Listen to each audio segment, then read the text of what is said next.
रब फरमाता है अफला यतदब्बरून अल कुरान, कुरान में गौर व फिक्र करो। आज हम कुरान में गौर व फिक्र नहीं करते, दूसरे लोग कुरान से गौर व फिक्र करके न जाने कहां कहां पहुंच गए, बुलंदियों के किस मकाम पे पहुंच गए। आपने देखा नहीं, देखा होगा, सुना होगा कि जो लोग चांद पर गए थे, कितने लोग, 3 लोग चांद पर गए थे, और भी लोग हैं जाने वाले, लेकिन एल्ड्रन कॉलिन बुश, ये 3 लोग थे, एल्ड्रन कॉलिन बुश, 3 लोग चांद पर गए थे। आपने जिक्र सुना होगा, आपने इनका नाम सुना होगा। ये उलमाए किराम की दुआएं लेकर के 3 लोग चांद पर गए थे। कब गए थे? 1969 में गए थे। हजरात, जब ये 3 चांद पर गए तो क्या इनका जिक्र कुरान में आया है कि नहीं आया है? अरे कुरान तो 1450 साल पहले नाजिल हुआ है, और 1969 में जाने वालों के लिए बताओ, कुरान में हर चीज का जब बयान मौजूद है तो क्या इनका जिक्र आया है कि नहीं आया है? तो आज मैं आपको ये बात दावे के साथ बता करके जा रहा हूं कि हाँ, कुरान में उनका जिक्र आया है। जो 3 लोग चांद पर गए थे, पढ़ो कुरान करीम क्या पैगाम देता है। रब काबे के बद्रुद्दुजा, तैबा के शम्सुद्दुहा, जिस नबी की अज़मत व शान को बयान करते हुए मेरा इमाम फरमाता है कि सारे अच्छों में अच्छा समझिए जिसे है उस अच्छे से अच्छा हमारा नबी, सारे ऊंचों में ऊंचा समझिए जिसे है उस ऊंचे से ऊंचा हमारा नबी। तमाम लोग मोहब्बत व अकीदत के साथ उस नबी की बारगाह में दुरूद पाक पढ़ें जिस नबी की अज़मत व शान को बयान करते हुए मेरे पीरो मुर्शिद हुजूर ताज शरिया फ़ख्रे अज़हर फरमाते हैं, जहाँ में उनकी चलती है वो दम में क्या से क्या कर दें, जहाँ में उनकी चलती है वो दम में क्या से क्या कर दें, ज़मी को आसमां कर दें, सुरैया को सरा कर दें, फिजा में उड़ने वाले यूना इतराएं निदा कर दें, वो जब चाहें जिसे चाहें उसे फरमा रवा कर दें। तमाम लोग मोहब्बत व अकीदत के साथ गुंबद खजरा की जानिब लो लगाकर दुरूद पाक की डालियां मोहब्बत की थालियों में सजाकर पेश करें। पढ़िए बावाज़ बुलंद, अल्लाहुम्मा सल्ली अला सय्यिदिना व मौलाना मुहम्मदिन व बारिक वसल्लिम, सलातुन व सलामन अलैका या रसूल अल्लाह सल्लल्लाहु तआला अलैहि वसल्लम। ऐसी बुलंदियों के मीनारों पे जाइए, उठकर ज़मीं से चांद सितारों पे जाइए। और एक शायर ने बड़े अच्छे अंदाज में कहा था, वो शायर भोला की सरजमीन ही का है, आसी साहब ने कहा कि दूर करना है अंधेरा इल्म हासिल कीजिए, दूर करना है अंधेरा इल्म हासिल कीजिए, चाहते हो गर सवेरा इल्म हासिल कीजिए। कान भी है आंख भी है पर बिना इल्मो हुनर, आदमी है अंधा बहरा इल्म हासिल कीजिए। तो हज़रात, बड़ी खुशी की बात है कि मेरे भाई, मेरे साथी आलिम बाअमल हज़रत अल्लामा मौलाना हाफिज़ व क़ारी आज़म रज़ा मंजरी साहिब क़िबला की मेहनत व काविश का ये समरा है कि आज जो आप मदरसा सिराजुल उलूम के कुर्ब में बैठ करके जश्न दस्तार बंदी का ये खूबसूरत मंजर मुलाहिजा फरमा रहे हैं। 4 बच्चों ने कुरान करीम को अपने सीने में महफूज किया। मेरे उस्ताद मोहतरम ने अभी आप हजरात के सामने हुफ़ाज़ किराम के ताल्लुक से और हालात हाजरा के एतबार से बड़ी अच्छी कीमती बातें आपके सामने बयान की। मैं थोड़ी सी देर कुरान करीम के ताल्लुक से चंद बातें आपके सामने बयान करके रुखसत हो जाऊंगा। थोड़ा कर दे भाई, और बॉक्स की वजह से आवाज बढ़ा दें, शायरों के लिए खोल देना। परवरदिगार आलम कुरान मजीद में इरशाद फरमाता है, ज़ालिकल किताबु ला रैब फीह, कुरान वो किताब है जिसमें किसी किस्म के शक व शुबा की गुंजाइश नहीं। कुरान है क्या? कुरान करीम अल्लाह की मुकद्दस किताब है। छोटी बड़ी तकरीबन 104 किताबें नाजिल फरमाई अल्लाह तबारक व तआला ने। बड़ी किताब को किताब और छोटी किताब को सहीफा कहा जाता है। इन 104 किताबों में 4 किताबें बहुत मशहूर हैं, तौरात, ज़बूर, इंजील, कुरान मजीद। तौरात हजरत मूसा अलैहिस्सलाम पर नाजिल हुई, इंजील हजरत ईसा अलैहिस्सलाम पर नाजिल हुई, ज़बूर हजरत दाऊद अलैहिस्सलाम पर नाजिल हुई, और कुरान पाक हमारे आका मुहम्मदुर रसूलुल्लाह सल्लल्लाहु तआला अलैहि वसल्लम पर नाजिल किया गया। इन चारों किताबों में सबसे ज्यादा अफजलियत, सबसे ज्यादा बरतरी, सबसे ज्यादा फजीलत जिस किताब को हासिल है वो है कुरान पाक, क्योंकि कुरान वो किताब है जिसमें हर चीज का बयान मौजूद है। कुरान के अंदर हर चीज का जिक्र मौजूद है। हजरत अब्दुल्ला इब्ने मसऊद रजी अल्लाह ताला अन्हु की एक रिवायत है, हदीस पाक है। आप फरमाते हैं मन अरदल इल्मा फअलैहि बिल कुरान फइन्ना लहू खैरुल अव्वलीन वल आखिरीन। फरमाते हैं कि जो इल्म हासिल करने का इरादा करे तो वो कुरान पढ़े।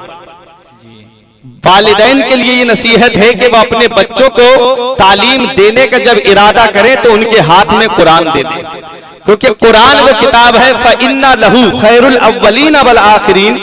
फरमाते हैं कि कुरान के अंदर अव्वल और आखिर, शुरू से लेके आखिर तक का बयान है, इब्तिदा से लेके इंतहा तक का बयान है। कुरान के अंदर हर चीज का बयान मौजूद है। हजरात ज्यादा तफसील में नहीं जाऊंगा, कुरान के अंदर हर चीज का बयान मौजूद है।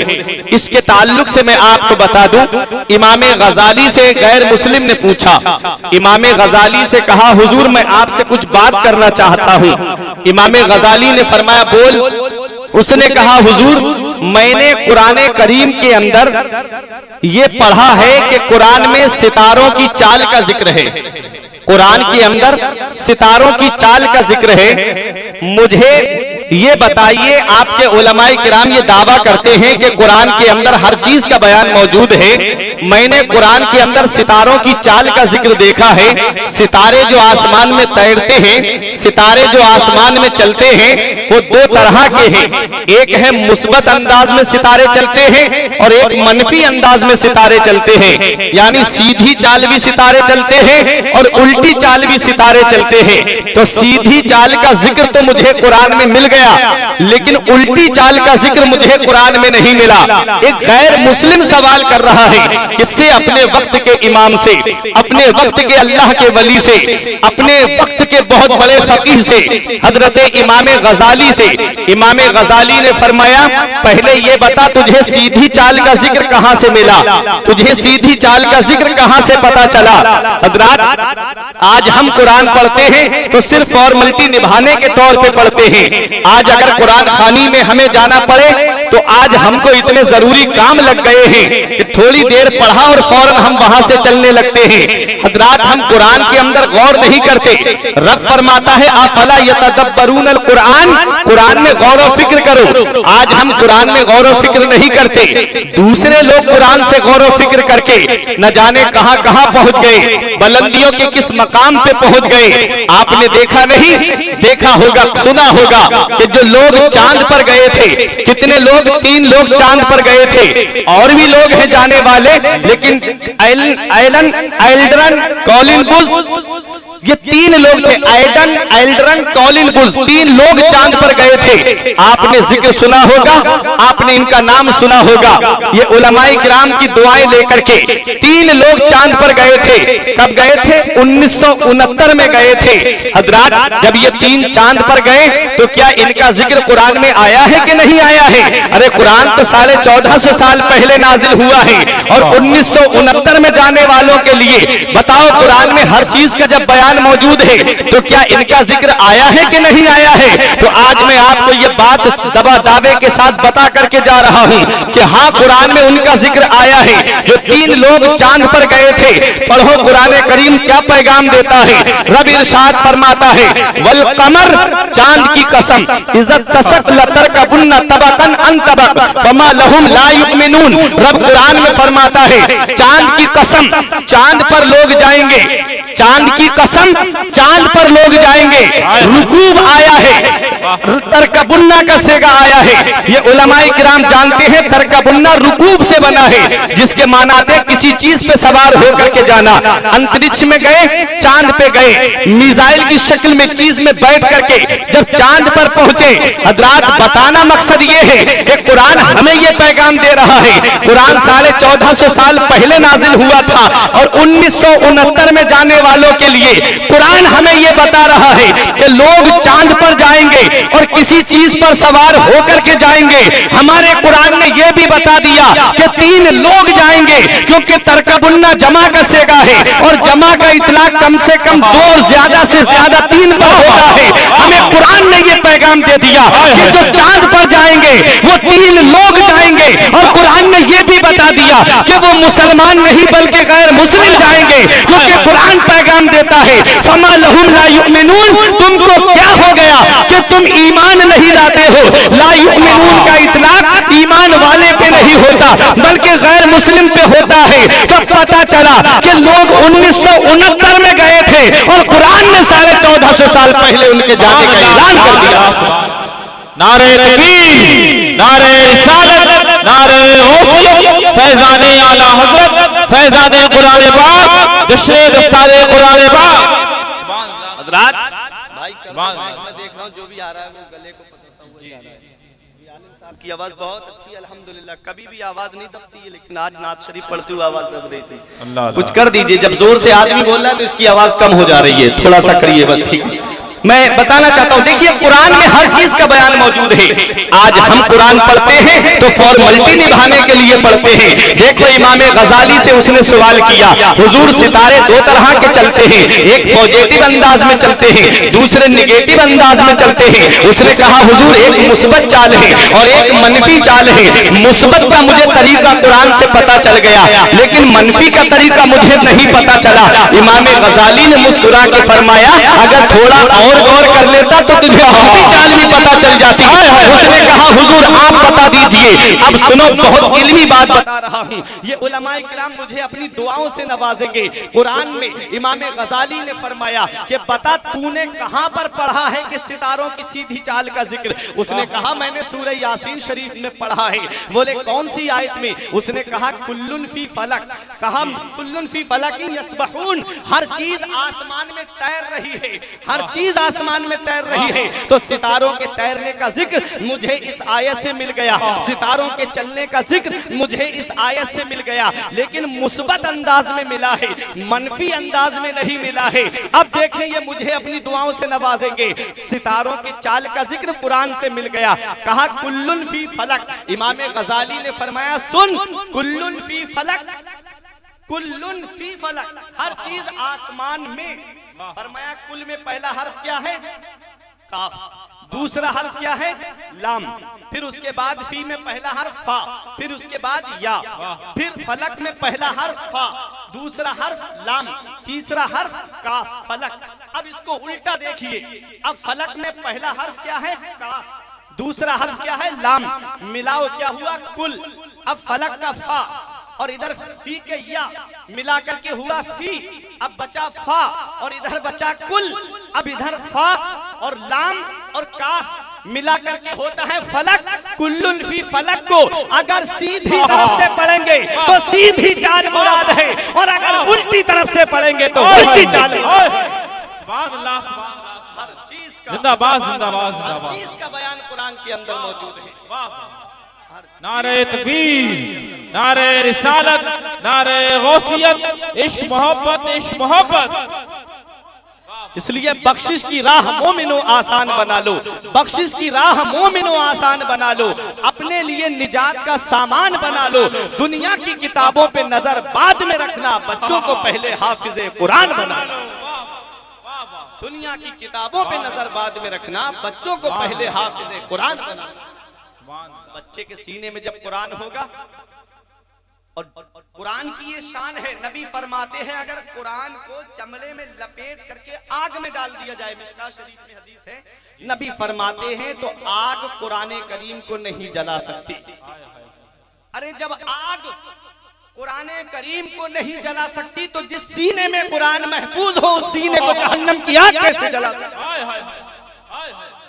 आपने देखा नहीं, हाफिज रहमत अली खां का नाम आपने सुना होगा। कौन हाफिज रहमत अली खां हैं? पीलीभीत की सरजमीन पे जाकर के देखो, हाफिज रहमत अली खां के नाम पर पीलीभीत का नाम पहले शहर हाफिजाबाद था। उसके अंदर एक मस्जिद है जामा मस्जिद, जो दिल्ली की जामा मस्जिद की हूबहू कॉपी है। जब उसकी बुनियाद का मामला आया तो लोगों ने ये कहा इसकी बुनियाद वो रखेगा कि जिसकी तहज्जुद की नमाज कज़ा ना हुई हो, जिसकी सुन्नतें गैर मुअक्कदा कज़ा ना हुई हो, सब खड़े हुए थे, अपने वक्त के जय्यद आलिम खड़े हुए थे, लेकिन कोई आगे नहीं बढ़ता है। आगे बढ़ते हैं तो हाफिज रहमत अली खां आगे बढ़ते हैं और कहते हैं कि मैं ही वो शख्स हूं जिसकी आज तक न तहज्जुद कज़ा हुई है और न सुन्नत गैर मुअक्कदा कज़ा। सुभान अल्लाह, यही हाफिज रहमत अली खां है जिन्होंने जंगे आजादी में जामे शहादत नोश किया। जंगे आजादी में जामे शहादत नोश किया। तारीख बताती है, अरे जंगे आजादी के मौके पर मुसलमानों ने अपना खून जिगर पेश किया है। एक अंग्रेज का कहना है कि जब हम आखिरी मुगल बादशाह बहादुर शाह जफर को दिल्ली के लाल किले से गिरफ्तार करके ले जा रहे थे तो कोई भी चांदनी चौक में दरख्त ऐसा नहीं था जिस पर किसी आलिम की गर्दन लटकी हुई ना हो। अल्लाह अकबर। जंगे आजादी में जब मुसलमान जामे शहादत नोश कर रहे थे, उन्हीं मुसलमानों में हाफिज रहमत अली खां भी थे जो जंग लड़ रहे थे। अंग्रेज ने तोप का गोला निशाना बांध करके हाफिज रहमत अली खां के मारा और सीने पे लगा और जमीन के अंदर 2-3 फीट अंदर चला गया। ऐ पीर महोड़ा के जिंदा दिल मुसलमानों, हाफिज कुरान की शान देखो। जिस सीने में कुरान होता है उस सीने की अजमत देखो। जिस सीने में कुरान होता है उस सीने का मकाम और मर्तबा देखो। जिस सीने में कुरान आ जाए उसे दुनिया की आग तो क्या, उसे जहन्नम की आग भी नहीं जला सकती। हजरात देखो हाफिज रहमत अली खां की जब सीने पे तोप का गोला मारा गया, गोला जमीन के अंदर धंस गया और जब हाफिज रहमत अली खां शहीद हो गए, अंग्रेजों ने उनके जिस्म को अपने कब्जे में ले लिया और उनके जिस्म से कुर्ता हटा के देखने लगे। किसी मुसलमान की चंद सांसें बाकी थी, उसने कहा क्या देख रहे हो? कहा ये देख रहे हैं ये कौन सी जैकेट पहने हैं कि हमारे तोप के गोले का इसके सीने पे असर नहीं हुआ। वो तोप का गोला जो बस्ती में गिर जाए तो बस्तियां उजाड़ दे, जो मोहल्ले में गिर जाए तो मोहल्ले तबाह कर दे, जो शहर में गिर जाए तो नस्लों की नस्लें खत्म कर दे। वो तोप का गोला हाफिज रहमत अली खां के सीने पे लगा और इनके सीने का कुछ नहीं हुआ। ऐसा क्या पहने हुए थे, कौन सी बुलेट प्रूफ जैकेट पहने हुए थे कि तोप के गोले का असर नहीं हुआ? तब उस मुसलमान ने कहा था, अरे इनके सीने को तेरा तोप का गोला क्या जला सकता है? इन्हें दुनिया की आग तो क्या, इन्हें जहन्नम की आग भी नहीं जला सकती। इनके सीने का कुछ नहीं हो सकता। इनके सीने में कोई और किताब नहीं बल्कि कुरान पाक। सुभान अल्लाह, सुभान अल्लाह। नारे तकबीर, नारे रिसालत, नारे गौसियत, अज़मत हुफ़ाज़ कुरान, जश्न दस्तारे हिफ्ज़ कुरान, नारे तकबीर, इश्क मोहब्बत, इश्क मोहब्बत। जिस सीने में कुरान आ जाए वो सीना महफूज हो जाता है, बशर्त के उस कुरान पे अमल करने वाला जी जी कुरान का आमिल हो। ये नहीं कि कुरान पढ़ करके गली चौराहों में बैठ करके गुनाहों के अड्डों पे बैठे, बशर्त के उस कुरान पे अमल करने वाला हो, कुरान के फरामीन पे अमल करने वाला हो। बख्शिश की राह मोमिनो आसान बना लो, अपने लिए निजात का सामान बना लो। दुनिया की किताबों पे नजर बाद में रखना, बच्चों को पहले हाफिजे कुरान बना लो। इस मदरसा सिराजुल उलूम से अल्हम्दुलिल्लाह 4 बच्चों ने कुरान करीम को अपने सीने में महफूज किया है। हुजूर सैयद कफील अहमद हाशमी मदजिल्लाहुल आली सदर मुफ्ती दारुल इफ्ता मंजर इस्लाम की आमद होने वाली है। हजरत की आमद होते ही दस्तारबंदी का पुरनूर मंजर आप अपनी निगाहों से देखेंगे। बस चंद मिनट की बात और आप सुन लीजिए कुरान करीम के ताल्लुक से। नबी इरशाद फरमाते हैं, हदीस पाक क्या है, मदीने वाले मुस्तफ़ा ने इरशाद फरमाया। नबी फरमाते हैं कुरान करीम की अजमत व शान के बारे में, नबी ने फरमाया, बैठे आप सैयद साहब किबला यहीं तशरीफ लाएंगे, आप हजरात बैठे आराम से, आप तमाम हजरात बैठे रहें और सबको मौका मिलेगा मुसाफा करने का इंशाअल्लाह। बैठ जाएं आप हजरात, सैयद साहब का हुक्म है, आप हजरात बैठ जाएं। बैठ जाएं सारे लोग, बैठ जाएं हजरत अभी थोड़ी देर में इंशाअल्लाह तशरीफ लाएंगे, आप लोग बैठ जाएं आराम से। दुरूद पाक पढ़े, अल्लाहुम्मा सल्ली अला सय्यिदिना व मौलाना मुहम्मदिन व बारिक वसल्लिम, सलातुन व सलामन अलैका या रसूल अल्लाह सल्लल्लाहु अलैहि वसल्लम। एक हदीस पाक का तर्जुमा सुन लीजिए, मैं बैठ रहा हूँ। नबी फरमाते हैं, युकालु ले साहिबिल कुरान इक़रा वरतकी वरतिल कमा कुंता तुरतिलु फिद दुनिया फ इन्ना मंजिलका इंदा आखिर आयतिन तक़रऊहा। नबी इरशाद फरमाते हैं, क़यामत के दिन हाफिज़ कुरान को रब की बारगाह में लाया जाएगा और रब इरशाद फरमाएगा, युकालु ले साहिबिल कुरान, साहिब कुरान से ये उलमाए किराम जानते हैं कि हाफिज कुरान मुराद है। अल्लाह हाफिज कुरान से फरमाएगा इक़रा, तू कुरान की तिलावत कर, वरत्तिल कमा कुंता तुरत्तिलु फिद दुनिया, और तरतील के साथ पढ़, ठहर ठहर के पढ़, तजवीद के साथ पढ़, यालमून तालमून वाला नहीं बल्कि ठहर ठहर के पढ़, आराम आराम से पढ़। रब तबारक व तआला कयामत के दिन हाफिज कुरान से फरमाएगा फ़इन्ना मंजिलका इंदा आखिरी आयतिन तक़रऊहा, बेशक तेरी मंजिल, बेशक तेरा ठिकाना कयामत में तेरी आखिरी, जन्नत में तेरी आखिरी मंजिल होगा। मतलब क्या है? मतलब ये है अल्लाह फरमाएगा कुरान की तिलावत कर और दर्जों बुलंद होता जा। हाफिज कुरान पढ़ेगा बिस्मिल्लाहिर्रहमानिर्रहीम, जन्नत में एक दर्जा बुलंद हो जाएगा। पढ़ेगा अल्हम्दुलिल्लाहि रब्बिल आलमीन, दूसरा दर्जा बुलंद हो जाएगा। पढ़ेगा अर्रहमानिर्रहीम, तीसरा दर्जा बुलंद हो जाएगा। उलमाए किराम फरमाते पूरे कुरान में 6666 आयतें हैं। हाफिज कुरान कयामत में जन्नत में आम आदमी से 6666 दर्जे बुलंद हो। ये है उनके लिए जो अमल करने वाले हैं, वाह, उनके लिए है जो कुरान पढ़ते भी हैं और उस पर अमल भी करते हैं। हजरात, कुरान करीम जिसने अपने सीने में महफूज कर लिया उसकी शान बुलंद हो जाती है, उसका मकाम बुलंद हो जाता है। उलमाए किराम फरमाते जो हर वक्त नबी पे दुरूद शरीफ पढ़ता है उसके जिस्म को कब्र में मिट्टी नहीं खाएगी, और जो बाअमल आलिम है उसके जिस्म को भी कब्र में मिट्टी नहीं खाएगी, और जिसके सीने में कुरान है और वो कुरान पे अमल करता है उसके जिस्म को भी कब्र में मिट्टी नहीं खाएगी, उसका जिस्म भी कब्र में सलामत रहता है। आज तो मोबाइल का दौर है, टेक्नोलॉजी का दौर है, कितने हालात हमारे सामने आ जाते हैं। कहीं कहीं कब्र खुल जाती है तो हुफ़ाज़ किराम की कब्र वैसे ही सलामत नजर आती है, और दुनिया वालों को वो ये पैगाम देते हैं कि ज़मीन मैली नहीं होती, ज़मन मैला नहीं होता, मोहम्मद के गुलामों का कफन मैला नहीं होता।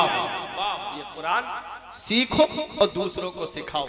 आज कोई कहता है डॉक्टर साहब अच्छे हैं, कोई कहता है इंजीनियर साहब अच्छे हैं, कोई कहता है प्रोफेसर साहब अच्छे हैं। नबी की बारगाह से पूछते हैं आका सबसे बेहतर कौन है? नबी फरमाते खैरुकुम मन तअल्लमल कुरान व अल्लमहु, सबसे बेहतर वो है जो कुरान सीखे और दूसरों को सिखाए, जो कुरान सीखे और दूसरों को सिखाए। अल्हम्दुलिल्लाह इन मदारिस इस्लामिया में कुरान को सिखाया जाता है और कुरान करीम को हिफ्ज कराया जाता है। जिसने अपने सीने में कुरान को महफूज कर लिया वो कब्र में भी सलामत रहेगा और कयामत के दिन कयामत की हौलनाकियों से भी वो महफूज रहेगा। इसलिए अपने बच्चों को बख्शिश की राह मोमिनो आसान बना लो, अपने लिए निजात का सामान बना लो। दुनिया की किताबों पे नजर बाद में रखना, बच्चों को पहले हाफिज कुरान बना लो। परवरदिगार आलम की बारगाह में दुआ है, मेरे कुछ अर्ज करने में गलती हुई है, मौला मुझे